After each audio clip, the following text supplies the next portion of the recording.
Hello दोस्तों, आप सभी का स्वागत है आपके अपने परिवार नाथ मस्ती ऑफिशियल में। मैं हूं आलोक सिंह आतीश और आज के इस वीडियो सेशन में हम लोग बात करने वाले हैं बिहार एसआई के लिए प्रीवियस विज्ञान सेट के 5वें पार्ट की। जी हाँ दोस्तों, हम लोग पूछे गए प्रश्न को सॉल्व कर रहे थे। उस कड़ी में हम लोगों ने चौथा सेट तक देखा था। आज का ये वीडियो सेशन आपका प्रीवियस विज्ञान सेट का 5वां पार्ट होगा। और मैं आपको बता दूं कि क्लासेस कुछ दिन बीच में आपका इधर उधर हुआ। रीज़न आप सभी जानते हैं, पहले तो स्पीकअप मुहिम, उसके बाद फिर से आपका टीचर्स डे, बहुत सारी बातें इधर उधर। तो आपकी ये क्लासेस फिर से आज से आपकी रिकंटिन्यू हो रही है। तो उम्मीद करते हैं आप बने रहेंगे पूरे क्लास में और ये भी उम्मीद करते हैं कि आप एग्ज़ाम रेलेवेंट कुछ ना कुछ ज़रूर सीख पाएंगे। चलते हैं अपने क्वेश्चन की तरफ। आइए दोस्तों, आपका जो पहला क्वेश्चन है आज के इस सेशन का, क्वेश्चन नंबर 1 क्या पूछा है आपसे क्वेश्चन पूछा है कि ओमेगा 3 का वर्ग है। तो आप सभी जब दवाई खरीदते होंगे या आपने कभी इस तरह का दवाई खरीदा होगा जिस पे लिखा हुआ रहता है ओमेगा 3 फैटी एसिड, तो आप इस तरह से याद रख सकते हैं। या फिर अगर ना याद रहे तो आप सीधे सीधे समझ लीजिए कि आपका जो ओमेगा 3 है ये वसीय अम्ल के ग्रुप का है। तो आपसे सीधा क्वेश्चन पूछा है कि ओमेगा 3 किसका वर्ग है, तो आप क्या कहेंगे सर, या ओमेगा 3 का वर्ग है तो आप क्या कहेंगे कि सर ये वसीय अम्ल का वर्ग है, फैटी एसिड का वर्ग है। कौन सा सर, तो ओमेगा 3। अब आप में से बहुत सारे मित्र कहेंगे कि सर इसका यूज़ क्या होता है हमारे बॉडी में, तो सर याद रखेंगे कि हृदय के लिए उपयोगी होता है, हार्ट के लिए, हृदय के लिए उपयोगी होता है ये, और साथ ही साथ मानव में रोग प्रतिरोधक क्षमता को, मानव में रोग प्रतिरोधक क्षमता को विकसित करता है। रोग प्रतिरोधक क्षमता को क्या करता है सर, विकसित करता है। ये चीज़ भी आप ध्यान में रखेंगे। और ये किसका काम है, तो सर ओमेगा 3 का काम है जो वसीय अम्ल के ग्रुप का है। अब नेक्स्ट है आपका ऑप्शन, तो विटामिन। आप सबों को पता है कि विटामिन हमारे शरीर में बहुत ही कम मात्रा में इसकी ज़रूरत होती है और इसके कमी से बहुत सारे रोग होते हैं, जैसे कि रतौंधी, आपका बेरी, रिकेट्स, एनीमिया, ये सब क्या है सर, विटामिन की कमी से होने वाले रोग हैं। और ध्यान में रखिएगा मित्र, विटामिन 2 प्रकार के होते हैं, एक जल में घुलनशील विटामिन और एक होता है आपका वसा में घुलनशील विटामिन। और नेक्स्ट है आपका हार्मोन्स। मित्रों आप सबों को पता है कि आपके बॉडी में हार्मोन्स का होना आपके लिए बहुत ही ज़रूरी होता है, क्योंकि ये आपके विभिन्न अन्य क्रियाकलाप के लिए ज़रूरी होता है। साथ ही साथ हार्मोन के सेक्रेशन के चलते ही आपके बॉडी के अंदर रिप्रोडक्शन की कैपेसिटी आ पाती है, और आप कह सकते हो कि आप पे जो प्राइमरी सेक्सुअल कैरेक्टर होता है और जो सेकेंडरी सेक्सुअल कैरेक्टर होता है, ये किसके चलते हो पाता है, तो सर हार्मोन्स के चलते ही हो पाता है। नेक्स्ट है विषाणु, वायरस। आप सबों को पता है कि वायरस आपका किसी भी सूक्ष्म जीव के वर्ग में नहीं है, माइक्रो ऑर्गेनिज्म के वर्ग में नहीं है। इसको अपवाद एक्सेप्शन में रखा गया है। क्यों, क्योंकि वायरस सजीव वस्तु के साथ सजीव जैसा बिहेव करता है और निर्जीव वस्तु के साथ निर्जीव जैसा बिहेव करता है। और एक सबसे इसकी खास बात क्या होती है कि इसको आप चाहो तो क्रिस्टल के रूप में ला करके बोतल में भी बंद करके रख सकते हो। और हाँ मित्रों, ध्यान में रखेंगे कि वायरस जो है ये कोशिका सिद्धांत का अपवाद है, सेल थ्योरी का अपवाद है। तो कभी कभी आपके एग्जाम में ये भी क्वेश्चन पूछा जाता है कि निम्नलिखित में से कौन सा सेल थ्योरी कोशिका सिद्धांत का अपवाद है, तो आप क्या कहेंगे कि सर वायरस जो है ये कोशिका सिद्धांत का अपवाद है। उम्मीद करते हैं आप इस क्वेश्चन को समझ पा रहे होंगे। चलते हैं अगले क्वेश्चन की तरफ। आपका जो अगला क्वेश्चन है, क्वेश्चन नंबर 2, आपसे क्या पूछा जा रहा है कि कार्बन मोनोऑक्साइड विषाक्तन निम्नलिखित में से किसको मुख्यतः प्रभावित करता है, पाचन क्रिया को, लीवर की कार्यशीलता को, किडनी की कार्यशीलता को, रक्त की ऑक्सीजन को वहन करने की क्षमता को। तो आपके इस क्वेश्चन का सही आंसर होगा ऑप्शन नंबर डी, रक्त की ऑक्सीजन को वहन करने की क्षमता। तो आपके इस क्वेश्चन का सही आंसर क्या हो जाएगा, ऑप्शन नंबर डी हो जाएगा। अब आप कहेंगे सर कैसे करता है, तो ध्यान में रखेंगे मित्रों कि हम लोग जो सांस लेते हैं वो कहाँ जा करके स्टोर होता है, तो कहते हैं सर लंग्स में, फेफड़ा में। अब फेफड़ा में सर क्या होता है कि जो ब्लड होते हैं वो ऑक्सीजन के साथ घुल मिल जाते हैं। तो ब्लड का जो हीमोग्लोबिन होता है वो ऑक्सीजन के साथ मिल जाता है तो हम लोग कहते हैं ऑक्सी हीमोग्लोबिन, और अगर कार्बन डाइऑक्साइड मिल गया तो हम लोग इसको कहते हैं कार्बोक्सी हीमोग्लोबिन। आप लोग ये भी सुने होंगे कि आपको कहा जाता है कि बंद कमरे में अगर अंगीठी जल रही होती है तो आपको वहाँ पे नहीं सोना चाहिए। क्यों? क्योंकि वहाँ पे कार्बन मोनोऑक्साइड गैस निकलती है जो आपके बॉडी में रक्त का जो परिवहन होता है उसमें ऑक्सीजन की क्षमता को कंटेन करने का, या आप कह सकते हो कि रक्त के द्वारा जो ऑक्सीजन को एक जगह से दूसरी जगह ले जाया जाता है उसकी क्षमता को कौन प्रभावित करता है? तो कार्बन मोनोऑक्साइड प्रभावित करता है। तो उम्मीद करते हैं कि आप इस चीज़ को समझ पाए होंगे। चलते हैं अगले क्वेश्चन की तरफ। आपका जो अगला क्वेश्चन है, क्वेश्चन नंबर 3, आपसे क्या पूछा जा रहा है? आपसे क्वेश्चन पूछा जा रहा है कि मानव के पाचन तंत्र में पाचन की प्रक्रिया कहाँ से प्रारंभ होती है? तो आपके इस क्वेश्चन का सही आंसर क्या हो जाएगा? बकल कैविटी, मुख गुहा। तो मुख गुहिका है आपके इस क्वेश्चन के ऑप्शन में, तो हो जाएगा आपका ऑप्शन नंबर बी सही आंसर। अब आप कहिएगा कि सर पाचन तंत्र कहाँ से शुरुआत होता है? तो सर पाचन तंत्र आपके इस बकल कैविटी, मुख गुहा से शुरू होता है, और ये जो आप ओसोफेगस देख रहे हैं इसके थ्रू होते हुए ये आपके नीचे पूरे आमाशय में आता है, जहाँ पे बहुत सारे अलग अलग ग्लैंड्स होते हैं, कुछ एसोसिएटेड ग्लैंड्स भी होते हैं और कुछ आपका मेन एलिमेंट्री कैनाल भी होता है जिसको हम लोग आहार नाल बोलते हैं। इसके साथ लार्ज इंटेस्टाइन, बड़ी आंत, छोटी आंत, आपका फिर लीवर, इन सारे चीज़ों का कनेक्शन होता है आपस में, इसी को हम लोग पाचन तंत्र बोलते हैं। अच्छा, ये भी ध्यान में रखिएगा कि पाचन की प्रक्रिया में क्या होता है, तो हम लोग जो जटिल फूड मटेरियल होता है उसको किस में ले आते हैं सर? तो सिंपल फूड मटेरियल में ले आते हैं। तो आप सीधे सीधे ये कह सकते हो कि पाचन की प्रक्रिया एक ऐसी प्रक्रिया है जिसमें जटिल भोज्य पदार्थों को साधारण अणु में तोड़ करके उससे ऊर्जा को या पोषक तत्व को ग्रहण किया जाता है। और ध्यान में ये भी रखेंगे कि आपके पाचन तंत्र में जो सबसे पहला अंग बकल कैविटी है, आपके भोजन का पाचन वहीं से शुरू हो जाता है। मतलब भोजन का जो पाचन होता है वो कहाँ से शुरू हो जाता है? बकल कैविटी से ही शुरू हो जाता है, मुख गुहा से ही शुरू हो जाता है। और ध्यान में रखेंगे कि आपके मुख गुहा में ही क्या होता है सर? सिलेब्री ग्लैंड्स पाए जाते हैं, और इसी सिलेब्री ग्लैंड से आपका टाइलिन नामक एंजाइम सेक्रेट होता है जो भोजन के कार्बोहाइड्रेट पे काम करता है। उम्मीद करते हैं आप इस चीज़ को समझ पाए होंगे। चलते हैं अगले क्वेश्चन की तरफ। आपका जो अगला क्वेश्चन है, क्वेश्चन नंबर 4, आपसे क्या पूछा है क्वेश्चन? आपसे क्वेश्चन पूछा है कि कौन सा अम्ल हमारे शरीर में पाचन क्रिया में सहायक होता है? तो मित्रों, आप सभी को पता होना चाहिए कि आपके बॉडी में पाचक एंजाइम्स के रूप में सिर्फ और सिर्फ एक ही प्रकार के अम्ल का सेक्रेशन होता है, और वो है आपका HCl, जिसको हम लोग हाइड्रोक्लोरिक अम्ल बोलते हैं। तो आपकी इस क्वेश्चन का सही आंसर क्या हो जाएगा? तो सर ऑप्शन नंबर ए हो जाएगा। क्या कि कौन सा अम्ल हमारे शरीर में पाचन क्रिया में सहायक होता है? तो हाइड्रोक्लोरिक अम्ल, जिसको हम लोग HCl भी बोलते हैं।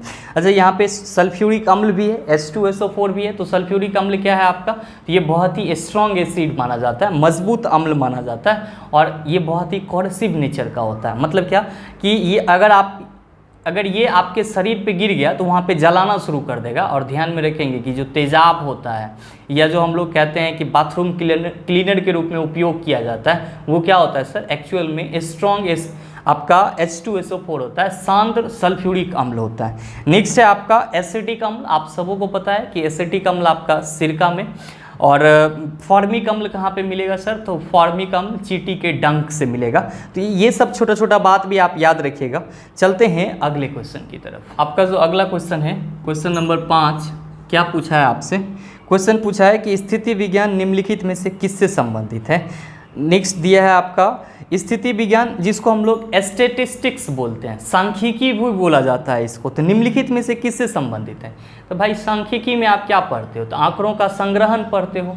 तो आपसे क्वेश्चन पूछा है कि स्थिति विज्ञान, स्टैटिस्टिक्स निम्नलिखित में से किससे संबंधित है? तो आंकड़ों का हम लोग वहाँ पे क्या करते हैं? प्रबंधन करते हैं, मैनेज करते हैं, मतलब आंकड़ों का अध्ययन है, मतलब डेटा का अध्ययन है। तो आपकी इस क्वेश्चन का सही आंसर क्या होगा? ऑप्शन नंबर डी हो जाएगा। क्या हो जाएगा सर? Option number D. अच्छा, आप कहेंगे कि सर ऑप्शन ए और बी में दोनों दिया हुआ है, गतिमान स्थिति और विराम की स्थिति, इसका क्या हो सकता है? तो सर जब आप मैकेनिक्स, फिजिक्स में यांत्रिकी पढ़ते हैं तो उसी में आप क्या पढ़ते हैं सर? वस्तु के विराम के बारे में पढ़ते हैं और गति के बारे में पढ़ते हैं। ध्यान रखिएगा मेरे मित्र कि आपका जो फिजिक्स का यांत्रिक पोर्शन होता है, मैकेनिक्स पार्ट होता है, वो 2 पार्ट में डिवाइड होता है। पहला को हम लोग बोलते हैं काइनेमेटिक्स, दूसरा को हम लोग बोलते हैं डायनामिक। अब आप कहिएगा कि सर कैनेमेटिक्स क्या होता है, तो सर कैनेमेटिक्स आपके फिजिक्स के मैकेनिक्स का वो ब्रांच होता है जिसमें हम लोग किसी भी वस्तु की गति की चर्चा बिना किसी काउज के करते हैं, जबकि डायनामिक जो होता है आपके मैकेनिक्स का वो ब्रांच होता है फिजिक्स में जिसमें हम लोग किसी भी वस्तु के गति का चर्चा किस कारण से हो रही है, मतलब क्या है कि एक में हम कारण जानना चाहते हैं और एक में कारण जानना नहीं चाहते हैं। जैसे कि आप सिंपल सा एग्जांपल दे दो, आप फिजिक्स के जिस चैप्टर में त्वरण के बारे में पढ़ते हो, वेग के बारे में पढ़ते हो, तो क्या आप यहाँ पे ये पढ़ते हो कि त्वरण किस नियम पे आधारित है? नहीं पढ़ते हो। तो ये आपका कैनेमेटिक्स का पार्ट है मैकेनिक्स का। और आप चले आते हो force and laws of motion, बल तथा गति के नियम, तो आप वहाँ पे कहते हो कि सर अगर कोई वस्तु गति में है इसका मतलब ये हुआ कि उस पर कोई ना कोई एक्सटर्नल फोर्स लगा हुआ, और हम लोग यहाँ पे गति के नियम को पढ़ते हैं। तो आपका जो डायनामिक है वो आपका जो force and laws of motion है, बल तथा गति का नियम है, वो किसका पोर्शन हो जाता है? तो सर डायनामिक का हो जाता है। तो ये छोटी बात भी आप ध्यान में रखिएगा ताकि अगर आपको कभी इस तरह का क्वेश्चन मिल जाए तो आप कंफ्यूज ना हो। चलते हैं अगले क्वेश्चन की तरफ। आपका जो अगला क्वेश्चन है, क्वेश्चन नंबर 6, क्या पूछा है आपसे? क्वेश्चन पूछा है कि किस रंग द्रव्य की उपस्थिति के कारण पौधों का रंग हरा होता है? तो मेरे मित्र क्लोरोफिल। तो आपकी इस क्वेश्चन का सही answer option number C, chlorophyll. अब आप कहिएगा कि सर ये क्लोरोफिल का काम क्या होता है पत्ती में? इतना तो सभी जान रहे होते हैं कि सर पौधे के पत्ती का रंग जो हरा होता है उसमें उपस्थित क्लोरोफिल के चलते होता है। तो क्लोरोफिल का काम क्या होता है? तो सर हम लोग कहते हैं कि पौधों को प्रकाश संश्लेषण के लिए सूर्य की ऊर्जा की जरूरत होती है या सूर्य प्रकाश की जरूरत होती है। मिट्टी से खनिज लवण लेता है, वातावरण से कार्बन डाइऑक्साइड लेता है। तो एक्चुअली जो सूर्य से प्रकाश आती है तो पौधे के पत्तियों के द्वारा उसको क्या किया जाता है सर? ट्रैप कर लिया जाता है। एक्चुअली पौधे के पत्तियों के द्वारा ट्रैप नहीं किया जाता सर, पौधे के पत्ती में जो क्लोरोफिल उपस्थित होते हैं उसके द्वारा क्या किया जाता है कि सूर्य के प्रकाश को या सूर्य के उष्मा को ट्रैप कर लिया जाता है। जबकि आपका मिट्टी से जड़ के थ्रू, जो जड़ में जाइलम, पौधे में जो जाइलम और फ्लोएम होते हैं उसके थ्रू आपका क्या होता है सर कि जो जल वगैरह होते हैं ऊपर की ओर जाते हैं। और ध्यान में रखेंगे कि पौधे में जल के संवहन के लिए या जल को एक जगह से दूसरी जगह ले जाने के लिए कौन से ऊतक का उपयोग करते हैं? तो जाइलम का उपयोग करते हैं। और पौधे में उसके फूड पार्टिकल्स या हार्मोन्स को एक जगह से दूसरी जगह ले जाने के लिए हम लोग किसका उपयोग करते हैं? तो फ्लोएम का उपयोग करते हैं। और ये जाइलम और फ्लोएम है क्या? तो दोनों ही कनेक्टिव टिश्यू हैं। कहाँ पे मिलते हैं? प्लांट में मिलते हैं। और ये भी ध्यान में रखिएगा कि कार्बन डाइऑक्साइड जो है वो पौधा कहाँ से लेती है? तो अपने इन्वायरमेंट से लेती है। और ये किसके प्रक्रिया के थ्रू पौधे के पत्ती के अंदर जाता है? तो आप कहेंगे विसरण की प्रक्रिया के थ्रू। और किसके द्वारा अंदर जाता है? तो पत्ती के रंध्र के थ्रू, एस्टोमाटा के थ्रू। अब ये एस्टोमाटा क्या होता है? तो पत्ती पर पाया जाने वाला, पौधे के पत्ती पर, आप दूसरा पत्ती मत समझ लीजिएगा, कि पौधे के पत्ती पर पाया जाने वाला छोटा छोटा क्या होता है? टीनी होल होता है, छिद्र होता है। अब आप में से बहुत सारे मित्र कहेंगे कि सर एक्चुअली में क्लोरोफिल का सही जगह कहाँ पे होता है? तो हम लोग कहते हैं सर क्लोरोप्लास्ट में होता है, हरित लवक में होता है। अब आप फिर कहिएगा कि सर ये हरित लवक कहाँ से आ गया?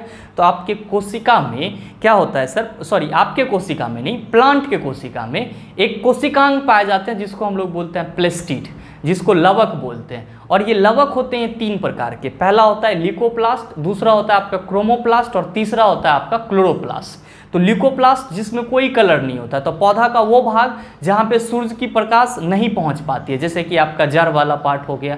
और फिर दूसरा होता है आपका क्रोमोप्लास्ट, जो हम लोग कहते हैं कि पौधे में लाल, नारंगी इन सब कलर के लिए जिम्मेवार होता है या रिस्पॉन्सिबल होता है, जैसे कि आपका एंथोसाइनिन या टमाटर के कलर का लाल होना किसके चलते? तो आप कहते हो सर लाइकोपीन के चलते। लाइकोप्रोटीन कह रहे हैं जो कि गलत है। क्या कहेंगे सर? टमाटर का जो रंग है वो लाल किसके चलते होता है? तो सर लाइकोपीन के चलते होता है। गाजर का कलर जो है वो उस टाइप का क्यों होता है? कैरोटीन के चलते होता है। सेब का कलर क्या है होता है सर? तो एंथोसाइनिन के चलते होता है। तो ये सब क्या है? आपके बर्नी लवक हैं, क्रोमोप्लास्ट इसको बोला जाता है। और जो क्लोरोप्लास्ट होता है, हरित लवक होता है, उसमें क्लोरोफिल पाए जाते हैं और क्लोरोफिल के साथ साथ उसमें जेंथोफिल भी पाए जाते हैं। और ध्यान में रखिएगा कि जेंथोफिल के चलते ही आपके हल्दी का जो रंग है वो क्या होता है सर? पीला होता है। तो ये छोटी छोटी बात है, आप इसको ध्यान में रख सकते हैं। आपसे जो क्वेश्चन पूछा है कि किस रंग द्रव्य की उपस्थिति के कारण पौधे का रंग हरा होता है, तो आप कहेंगे सर क्लोरोफिल के चलते। किसके चलते सर?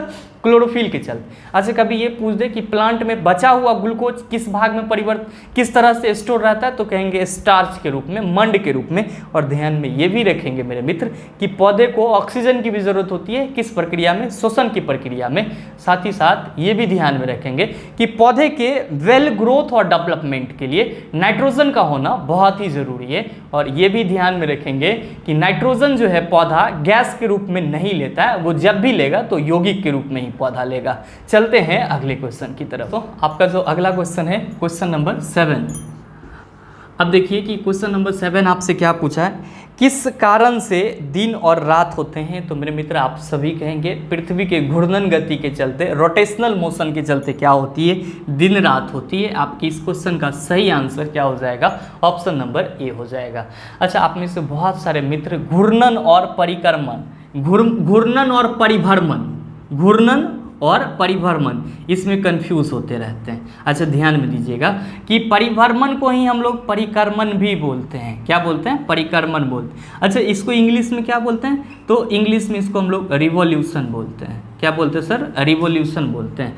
और घूर्णन को हम लोग क्या बोलते हैं, रोटेशन बोलते हैं। क्या बोलते हैं सर, रोटेशन। अच्छा, ध्यान में रखिएगा कि घूर्णन हम लोग कैसे कहते हैं, तो किसी भी वस्तु का उसके अक्ष पे, किसी भी वस्तु का अपने अक्ष पे चारों तरफ घूमना क्या कहलाता है, रोटेटरी मोशन कहलाता है या घूर्णन गति कहलाता है। और पृथ्वी जो है वो अपने अक्ष पर क्या करती है सर, 24 घंटा में एक बार पूरा चक्कर लगा लेती है अपने अक्ष पर। तो हम लोग कहते हैं कि सर पृथ्वी का जो घूर्णन गति है वो कितना समय का है, या पृथ्वी का जो घूर्णन काल है, रोटेशन पीरियड है, वो कितने देर का है, तो आप कहते हो सर 24 घंटा का। और ये भी ध्यान में रखेंगे कि पृथ्वी अपने एक्सिस पर घूमते रहती है और इसको एक पूरा चक्कर लगाने में 24 घंटा का समय लगता है। तो आपका जो दिन और रात होता है किसके चलते होता है, तो आप कहते हैं सर पृथ्वी के घूर्णन गति के चलते दिन और रात होता है। इस चीज को ध्यान में रखिएगा। या घूर्णन के बारे में आपसे कहीं भी पूछा जाएगा तो सिंपल समझिएगा कि इसमें क्या होगा, वस्तु अपने एक्सिस, अक्ष पे चारों तरफ घूम रहा होगा। तो पृथ्वी का घूर्णन गति सर 24 आवर में पूरा होता है एक चक्कर, जिसके चलते दिन और रात होती है।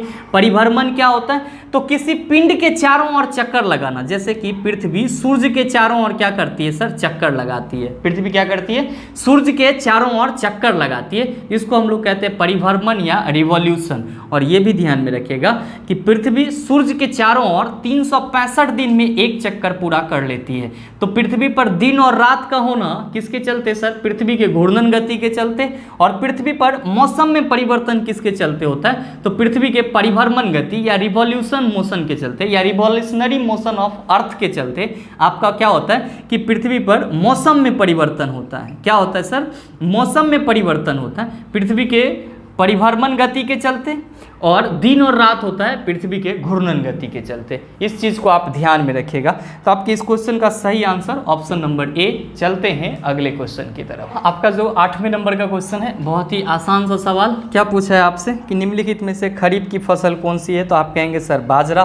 बाजरा आपका क्या है सर, खरीफ की फसल है। अब आप में से बहुत सारे खरीफ और रबी में कंफ्यूज होते रहते हैं। भाई कुछ ना है खरीफ और रबी, बस इतना ध्यान में रखना क्या कि सर रबी को बहुत ज़्यादा सर्दी लगती है। मान लीजिए कि रवि नाम का आपका कोई दोस्त है, आप उसको क्या कह रहे हैं सर कि रवि तुमको बहुत ज़्यादा सर्दी लगती है। तो ध्यान में रखिएगा कि रबी फसल जो है ये सर्दी मतलब क्या है कि विंटर सीजन में, ठंड का जो मौसम होता है उस सीजन में आपका रबी फसल बोया जाता है, जैसे कि आपका गेहूं वगैरह। और खरीफ फसल जो होता है ये आपके समर सीजन में बोया जाता है। मतलब आप कह सकते हो कि ग्रीष्म ऋतु में आपका कौन सा फसल बोया जाता है, तो सर ग्रीष्म ऋतु में खरीफ फसल बोया जाता है। जैसे कि आप कहते हो सर बाजरा, तो बाजरा आपका किसका एग्जाम्पल है, तो आप कहेंगे सर खरीफ फसल का एग्जाम्पल है। खरीफ फसल कब बोई जाती है, तो ग्रीष्म ऋतु में बोई जाती है, समर सीजन में बोई जाती है। रबी फसल कब बोई जाती है, तो इसके लिए आप याद रखेंगे कि रबी को बहुत ज़्यादा सर्दी लगती है। तो अब भाई रबी को बहुत ज़्यादा सर्दी लगती है तो एक चीज़ तो आपको ध्यान में रह गया कि रबी वाला फसल जो होगा वो कब बोया जाएगा, तो विंटर सीजन, ठंडा के मौसम में। अब बात जाता है खरीफ फसल, तो भाई ठंडा में आप रबी बोइएगा तो आपको ये ध्यान में ना रहेगा कि जब ठंडा में हम रबी फसल बो रहे हैं तो गर्मी में कौन सा फसल बोएंगे, तो खरीफ फसल बोएंगे। तो ये एक छोटा सा पॉइंट है, आपको कंफ्यूजन से दूर भगाएगा कभी भी। तो आपकी इस क्वेश्चन का सही आंसर ऑप्शन नंबर ए हो जाएगा। चलते हैं अगले क्वेश्चन की तरफ। आपका जो अगला क्वेश्चन है 9 नंबर क्वेश्चन, बिल्कुल ये आसान सा सवाल, एक लाइनर, बहुत बार आप लोग पढ़े होंगे कि नासा के मानव रहित यान जूनो ने किस ग्रह का परीक्षण किया? नासा ने जो आपका मानव रहित यान जूनो भेजा था वो किस ग्रह के परीक्षण के लिए? तो आप कहेंगे सर बृहस्पति ग्रह के परीक्षण के लिए। तो आपके इस क्वेश्चन का जो सही आंसर हो जाएगा वो क्या हो जाएगा सर? ऑप्शन नंबर डी हो जाएगा। ध्यान दीजिएगा कि आपके ऑप्शन में एक और भी बहुत ही इंपॉर्टेंट क्वेश्चन छुपा हुआ है। आपसे क्वेश्चन पूछा जाता है कि निम्नलिखित में से किसको पृथ्वी का भोर या सांझ का तारा बोला जाता है? तो आप क्या कहिएगा सर? शुक्र ग्रह को क्या बोला जाता है? भोर या सांझ का तारा बोला जाता है। ये क्वेश्चन भी आपका बहुत ही इंपॉर्टेंट है और बार बार आपसे रिपीट करता है। चलते हैं अगले क्वेश्चन की तरफ। आपका जो अगला क्वेश्चन है 10वें नंबर का क्वेश्चन, क्या पूछा गया है आपसे कि ईईजी निम्न में से किसकी निगरानी के लिए उपयोगी होता है? तो आप कहेंगे सर ईईजी हम लोग जो करते हैं, दो चीज़ होता है, हम लोग कन्फ्यूज़ करते रहते हैं। एक होता है आपका ईईजी शॉर्ट फॉर्म, एक होता है ईसीजी। क्या होता है? ईसीजी। तो ईईजी जैसे ही बोलेगा आप तो ध्यान में रखिएगा किसके लिए सर? मानव मस्तिष्क का ये चेकअप होता है, ठीक है। और ईसीजी बोलेगा तो इसको हम लोग इलेक्ट्रोकार्डियोग्राफ कहते हैं। तो ईसीजी का उपयोग हम ईसीजी का किसके लिए हम लोग किसको चेक करने के लिए उपयोग करते हैं? तो सर हृदय को चेक करने के लिए हम लोग किसका उपयोग करते हैं? ईसीजी का उपयोग करते हैं। आपसे क्वेश्चन पूछा कि इलेक्ट्रोएन्सेफेलोग्राम, अच्छा ईईजी का फुल फॉर्म भी आप याद रखिएगा, इलेक्ट्रोएन्सेफेलोग्राम आपके क्वेश्चन में ही दिया हुआ है, ठीक है। ईसीजी का पूछे तो इलेक्ट्रोकार्डियोग्राफ आप कहिएगा।